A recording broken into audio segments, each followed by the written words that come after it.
নমস্কার, আমি শান্তি। আমার নতুন একটি ব্লগে সবাইকে অনেক অনেক স্বাগত। শুভ সকাল সবাইকে, রাধে রাধে। আজ এখন বাজে 8টা। আপাতত আমার মোটামুটি একটু আধটু কাজ হয়ে গেছে, আর এখন একটু চা খাবো, তারপর বাকি কাজ হবে। এই যে এখানে হারমোনিয়ামটা এখনও রাখা আছে, গান হবে আর কি। দেখা যাক করে কি করে না। চাটা না অনেকক্ষণ আগে বসিয়েছি, মনেই ছিল না চাটা ছেঁকে নি। আমি একাই অবশ্য চা খাবো। ও পাপা সকালবেলা ছাতুর শরবত করে দিয়েছিলাম, ও তার খেয়েছে।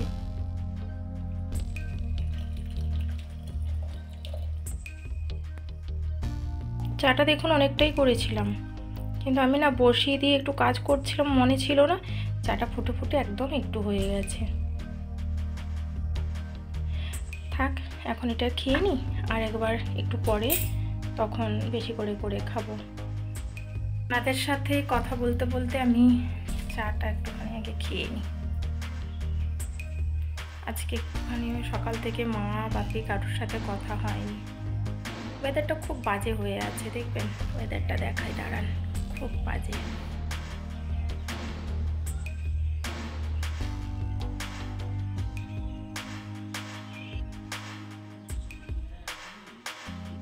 শুনছি তো বৃষ্টি হবে, দেখা যাক। কালকে কিন্তু আমার বাপের বাড়ির ওইদিকে বেশ ভালোই বৃষ্টি হয়েছে, মানে শুনলাম যে বলছিল শিলাবৃষ্টি হয়েছে, কিন্তু আমাদের এদিকে অবশ্য বৃষ্টি হয়নি। খুব ঝড় উঠেছিল, মেঘটা একটুখানি বিদ্যুৎটা চমকাচ্ছিল, কিন্তু বৃষ্টিটা হয়নি।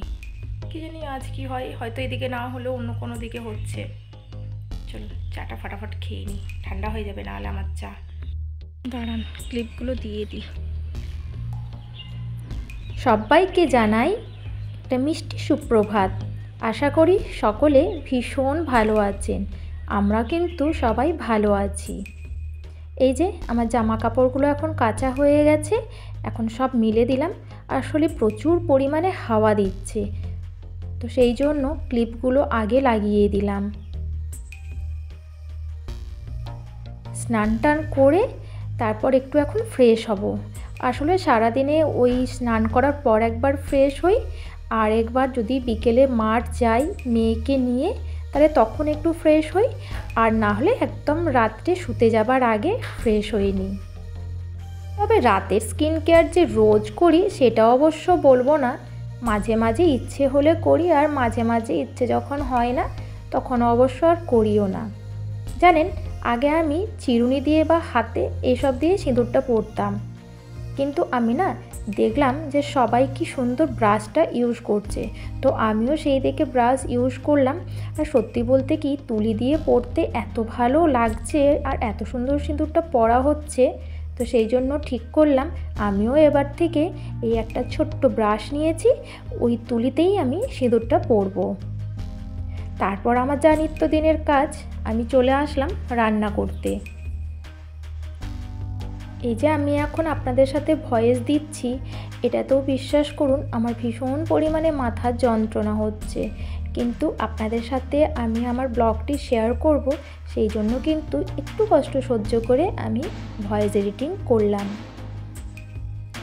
আর এই যে মাছটা এনেছি, ওই মাছটার না হালকা একটু ঝোল করব, তো সেই জন্য আমি কি করেছি, একটুখানি বেগুন আর আলু দিয়ে ঝোল করেছিলাম। আর জানেন তো, যেহেতু বেগুন ওর পাপা আর আমার মেয়ে এরা কেউ খায় না, তো সেই জন্য ওদেরটা আগে তুলে রেখে তারপর বেগুন আলাদা করে ভেজে ঝোলে দিয়েছিলাম। আমার না রান্না বান্না করতে বেশ ভালো লাগে, ইচ্ছে করে অনেক রকমের রান্না করি, কিন্তু ওই যে খাওয়ার কেউ নেই। আর এটা না আমি কিন্তু লাউয়ের খোসা, এই যে দেখলেন লাউ করেছিলাম, তো সেই লাউয়ের খোসাটাই আমি একটু বেটে ভালো করে ভর্তা বানিয়ে নিয়েছি। খেতে কিন্তু অপূর্ব হয়েছিল। আর সাথে এখন করে নেব আমি একটুখানি ডিম দিয়ে আলু দিয়ে ঝোল। আসলে রোজ রোজ ওই একঘেয়েমি ডিম আর ভালো লাগছে না, তো সেই জন্য এইভাবে করলাম। এই ডিম দিয়ে যে আলুর ঝোলটা করেছি, এটা কিন্তু আমি রাতের জন্য করেছি। রাতে মেয়েকে একটু পড়তে বসাবো, তাই করে রাখলাম। মোটামুটি সব কাজকর্ম কমপ্লিট। এবার আমি একটুখানি টিফিন করে নেব। এখন বাজে ওই 12:30। ভীষণ খিদে পাচ্ছে, 12:30 বাজে, আজকে খাওয়ার সময় হয়নি, একদম ঘেমে গেছি। এগুলো যেমন বার করেছিস সেরকম একদম ভালোভাবে সব রাখ, যেখানে আমার যেটা থাকে সেখানে সেটা রাখবি। আমি খাবার আনতে যাচ্ছি তোর জন্য, আমি যেন এসে দেখি পুরো পরিষ্কার করে রেখেছিস। যখন আমি মায়ের কাছে ছিলাম, মানে আমার যখন বিয়ে হয়নি বা একটু ছোট ছিলাম, তখন কিন্তু মা না অনেক টেনশন করতো, মাকে দেখেছি সংসার নিয়ে। তো তখন আমি মাকে বলতাম, তুমি এত কেন টেনশন করো, কিসের এত টেনশন, যা হবে দেখা যাবে। তখন ভাবতাম যে আমার মা বোধহয় এইরকমই, বেকারটা টেনশন করে, শুধুই চিন্তা ভাবনা এসব মনের মধ্যে আসে, এসব তো চিন্তা না করলেই হয়।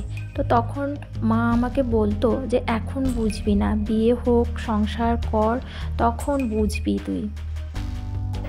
হয়েছে টিভি দেখা? হ্যাঁ, টিভি দেখা হয়েছে। জলটাও খাবি না? আমি না দিলে জলটাও খাওয়া হয় না। আর এত সাউন্ড, তোকে বারবার বলেছি এত সাউন্ড দিবি না টিভিতে। টিভিটা আস্তে করো, তাড়াতাড়ি বলছি, আস্তে করো। কি করেছিস তুই বেডটা?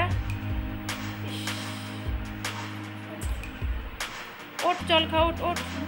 চলুন আপনাদের সাথে কথা বলতে বলতে আমি এই বাসনগুলো টুকটুক করে ধুয়ে নিই।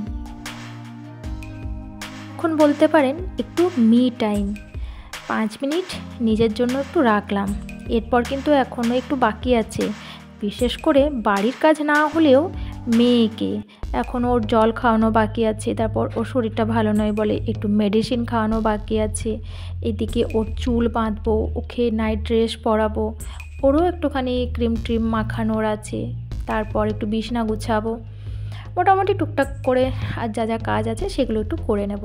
তো তার আগে ভাবলাম যে আজকে আপনাদের সাথে আমি আমার একটুখানি নাইট কেয়ারটা শেয়ার করি। তেমন কিছুই না, খুবই যৎসামান্য, একটা টোনার লাগিয়েছি আর একটুখানি নাইট ক্রিম লাগিয়েছি, আর রাত্রেবেলা চুলটা একটুখানি ভালো করে বেঁধে ঘুমিয়ে যাব। আমার না কেমন যেন একটা একঘেয়েমি চলে আসছে, কখনো কখনো ভীষণ বাজে লাগছে, আবার কখনো কখনো নিজেকে স্টেবল করছি। তেমন যে খুব চাপে আছি তেমনও বলবো না, আবার তেমন যে খুব আমার উপর প্রেশার সব কিছু তেমনও বলবো না। তবে সব কিছুর মধ্যেই কিছু একটা অস্বস্তি হচ্ছে। মেবি এটা আমার হেলথ ইস্যুর জন্যই হচ্ছে, আমি বুঝতে পারছি। কারণ ডাক্তার আমাকে বলেইছিলেন যে এতগুলো অপারেশন হয়েছে, এত মেডিসিন, এত অ্যানেস্থেশিয়া, তো সেই জন্য আমার একটুখানি তো প্রবলেম হবেই।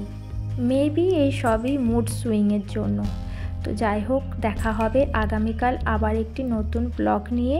সবাই ভালো থাকবেন, সুস্থ থাকবেন, বাই।